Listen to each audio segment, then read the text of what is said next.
Hey everyone, welcome back to another episode of Government Shorts. I'm Julie Barrett with Conservative Ladies of America. The federal government is finally beginning to follow through on their promises to defund woke programs, and California just got hit hard. The U.S. Department of Health and Human Services has just terminated $12.3 million in federal grant funding to California's Department of Health for their PrEP program, which provides a number of different curriculums and services to youth and young adults in the state of California. They refused to remove gender ideology from their curriculum. PrEP, which stands for Personal Responsibility Education Program, is a federally authorized program to teach abstinence, contraception, and adulthood prep, things like financial literacy, career readiness, and healthy relationships.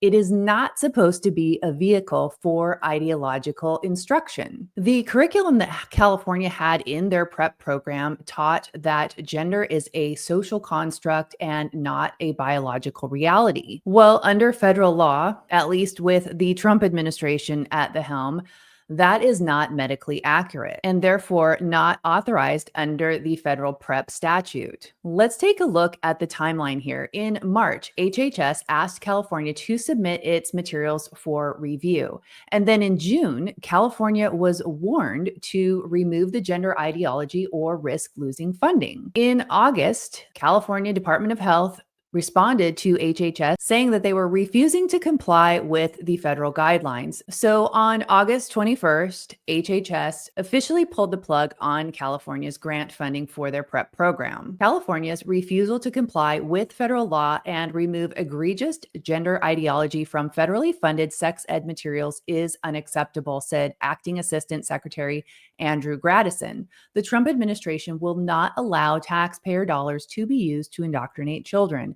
Accountability is coming for every state that uses federal funds to teach children delusional gender ideology. This is a statutory enforcement sending a clear message that federal programs have boundaries and that statutes matter. And if you're not going to follow the federal guidelines, you're not going to get the federal dollars. Now, I want to address some misinformation that I've seen being shared on social media by some large and very credible accounts. A lot of people are saying that this is defunding of K-12 education in California, and that is incorrect.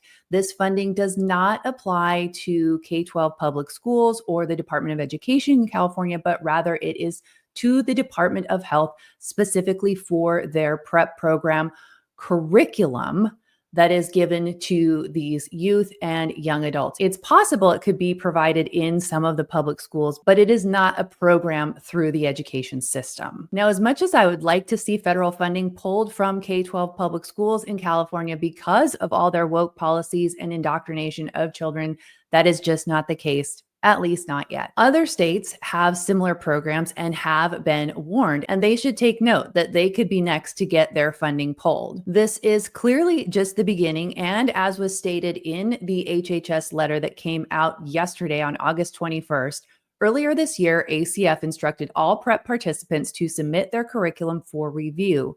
ACF has identified gender ideology content in additional states and territories' PrEP curricula and plans to notify them soon and require similar modifications within 60 days. ACF will continue to uphold the integrity of federally funded programs and ensure that PrEP programs nationwide comply with statutory requirements. States that fail to comply will face similar enforcement actions as ACF remains steadfast in its mission to protect American families and children. If your state is pushing the gender crap, just like California is, it's possible that they are next to get a letter from HHS telling them that their federal funding is going to be going away. Of course, these blue states will likely file lawsuits to get their federal funding reinstated, but we will be tracking this and we will keep you updated. Please be sure to share this video far and wide with other parents and concerned citizens. Thanks so much for watching. I'll see you next time on Government Shorts.